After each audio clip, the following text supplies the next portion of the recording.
Good morning. Good morning.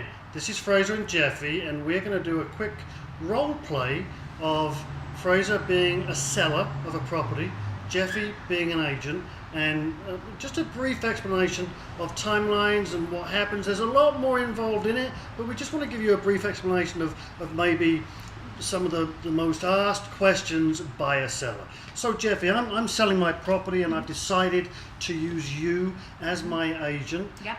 How do we come to a price for my property? Okay, so the first thing we do is we go to the seller's home and we take a really good look at condition, location. You know, are you on a busy street? Are you near industrial? Are you on a great lot with a great view? So we really want to see it face to face. It's very hard to give a value to a house without actually seeing it.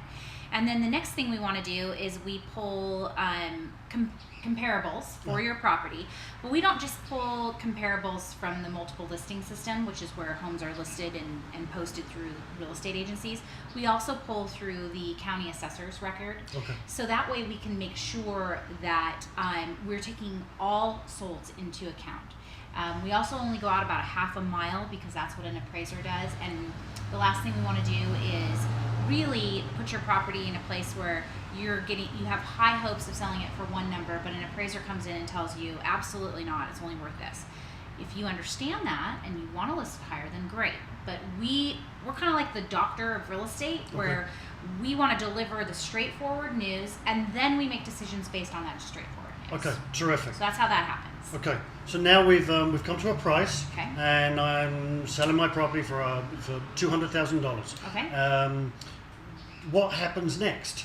Okay, so the next thing we do is we're going to sit down and we're going to make a calendar of what's going to happen during this marketing time. Okay. We're going to have open houses. We're going to have pitches to real estate agents. We're going to have a print ad. We're going to have web ad.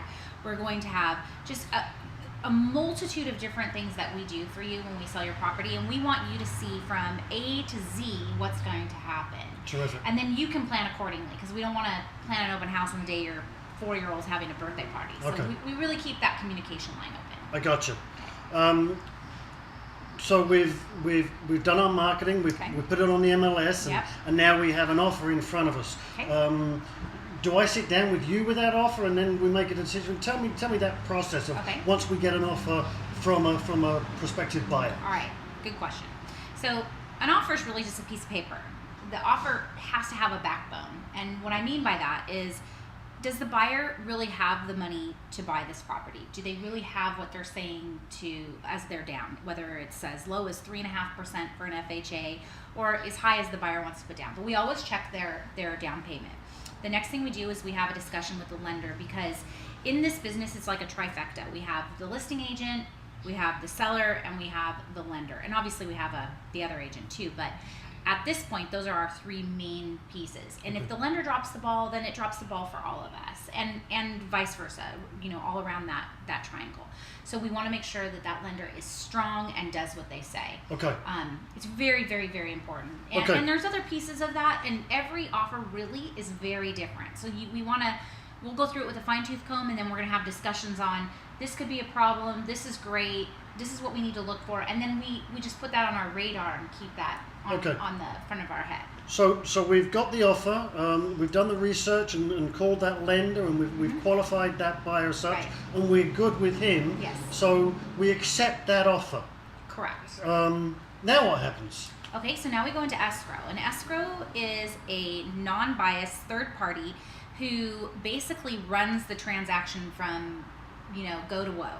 So what happens is the buyer puts in a deposit, and what that looks like, and a lot of sellers ask, is that my money to keep? And yes and no. So buyer puts deposit in escrow, whether it's 3% of the purchase price, less or more, doesn't matter, each is case by case. The buyer does inspections of the property, and once the buyer does their inspections and they feel satisfied to what they're buying, that deposit technically can become the seller's.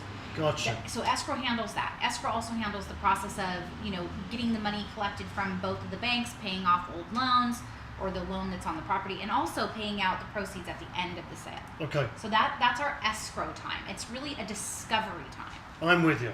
But that deposit stays within escrow, right? It doesn't Correct. become, it's not a seller's to cash at some point and we haven't sold the property yet. It can be. Okay. That's negotiable, and that's something I'd like to talk to each seller on an individual basis. Okay. But is that possible? Absolutely. Is it something that's common practice? No.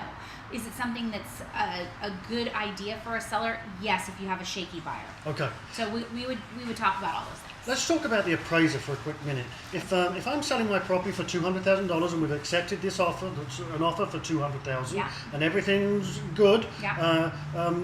I understand that the lender of the buyer has to get an appraisal on my property, correct? Mhm. If that appraisal comes in and the appraisal of my property is only for $185,000, but we've got an offer for $200,000 and I was asking $200,000, what happens there?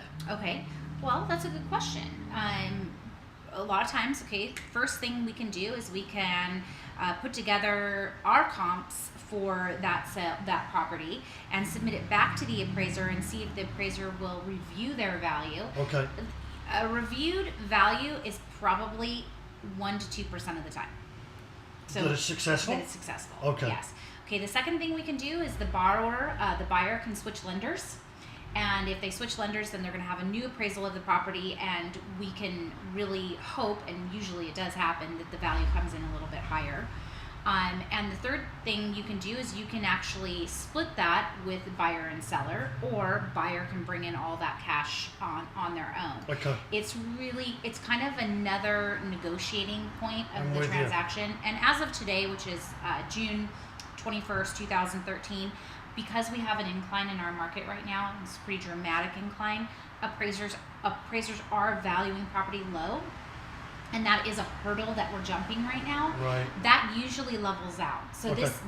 that question from our buyers and sellers could become obsolete. But at this point, that's how we handle it. Okay. And now we've got the offer. The appraisals come in, terrific. The buyer has done all of their inspections. They're happy with what's going on. Mm-hmm. Let's talk about the inspection one more time. If they do an inspection on the property, and I understand they get a physical inspection done by someone who's certified or someone who knows about a house, if they found a cracked slab and a leak in the roof and the pool was leaking somewhere, Okay. what would happen then? Okay. So imagine you're going out to buy a brand new car, or not a new car. You're going to buy a used car. And you take it to your absolute favorite mechanic, and the mechanic says, okay, Fraser, it's got a little oil leak and it needs new tires, and you might want to fix the upholstery. Well, the seller of that car is not going to handle those things. Right. You're going to handle those things. It's Okay. kind of like going in with eyes open. So we want the buyer of the seller's home to understand everything that they're getting into. Okay. The buyer can ask for credits towards fixing those things. The buyer can ask that the seller repairs those things. The seller, however, is not obligated Okay. in any way Okay. to do those things. So that's part of a negotiation Right. during the process. Right. One thing the seller is obligated to do that's very, very, very important is disclosure, full disclosure. Okay. So if you as the seller had a water leak, you did a remodel, you had a cracked slab, you knew of a rodent infestation, you have to disclose those things. You Gotcha. don't have to fix those things, but Right. you have to disclose them Okay. because we don't want to keep anything from the buyer. The Okay. buyer needs to know everything about the property. Okay. Okay. So now we've gone through the whole process, and it's at the end of escrow. Whether the escrow was a 30-day period or a 45-day period or a 60-day period, Right. it's now at that day. Okay. How does it legally become the buyer's property and legally out of my name? Okay, so that's a great question. So we have our escrow and title that help us run the show during during the time frames to close the property. So what happens is the buyer goes in and signs their loan documents. Those loan documents go back to the lender. The lender funds the loan and it goes through title. The monies go to pay off the seller's current lien, and then the difference of the monies, the proceeds to the seller, go into escrow. And then then it's recorded with the county recorder. Okay. So it records out of the seller's name and into the buyer's name, and that's when it technically becomes the buyer's property. Okay. At that point, the disbursements are made through escrow, so the escrow company will pay the seller their check, whether they made $10 or $10,000 or $1 million, it doesn't matter. That money will go then to the seller, and the buyer will get their keys to the property. Okay, so the recording of the property at the end of the day with the county recorder Yeah. legally puts it into the new owner's name Correct. and takes it out of the old owner's name Correct. now. Beautiful. Yeah. I'm sure there's going to be a lot more questions that you would have when it comes to your personal property, and Jefi or myself absolutely can answer and will answer. No questions too Yes. big or too small. Anything you've got. So that was just a brief synopsis. If you want to know any more, then get in touch with us. Thanks. Thank you. Have a good day.